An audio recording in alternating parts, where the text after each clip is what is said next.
ხალხი გამოდის და ამბობს, რომ თქვენ რა გეგმავს თავაზობ. იმ ხალხისთვის, რომელიც კითხვას არ უსვამთ საკუთარ თავს, რატომ აირჩიეთ ეს მოსყიდული სულელები? კითხვას არ უსვამთ, რატო დადიხართ ვაკის პარკიდან თავისუფლებამდე შაგაობით ყოველდღიურად? აი, უბრალოდ კითხვაც არ გიჩნდებათ. გამოსავალი არ გქონდათ თქვენ გაგრეკოთ ხალხმა, თქვენი არჩეული პოლიტიკოსებიანად, გამოჩნდეს ახალი გულწრფელი ხალხი, რომელსაც აქვს კრიტიკული აზროვნება, რომელიც კითხვას სვამს, საიდან 40 მილიონი ოპოზიციურ პარტიას თუ შეთანხმებული არ არის. როცა აზრზე მოხვალთ, როდესაც მიტინგს მოუწყობთ ხაზარაძის ტელევიზიას, თავარში გააკეთებთ იგივეს და უბრალოდ იტყვით, რომ მოგბეზდა თქვენი ტყუილები, როგორც ფარისევლებმა ქრისტე ვერ დაინახეს, მიუხედავად იმისა, რომ ელოდებოდნენ, რომ ჩამოვიდოდა.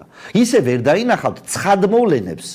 თუ თქვენ ამისთვის მზად არ ხართ და ხართ ეგზალტირებული. თქვენ გინდათ რომ ქუჩაში იაროთ, გინდათ რომ ამერიკელებს აგინოთ, რომელიც თავარი მოკავშირე უნდა იყოს და ხოცები თავისი დაემხონ. ანუ პირველი ნაბიჯი თუ გინდათ რომ გამოსავალი იყოს, არის თქვენს მიერ არჩეული ოპოზიციის წინააღმდეგ. ხალხო ასე არ გამოვა დიქტატურასთან ბრძოლა. თქვენ ამბობთ რომ ახლა ამის დრო არ არის, ახლა ჩვენ შაგაობთ, ახლა ხორუმი უნდა ვიცეკვოთ. შენ რა გაქვს გეგმა? მე გეგმა მაქვს თქვენი აზრზე მოყვანა.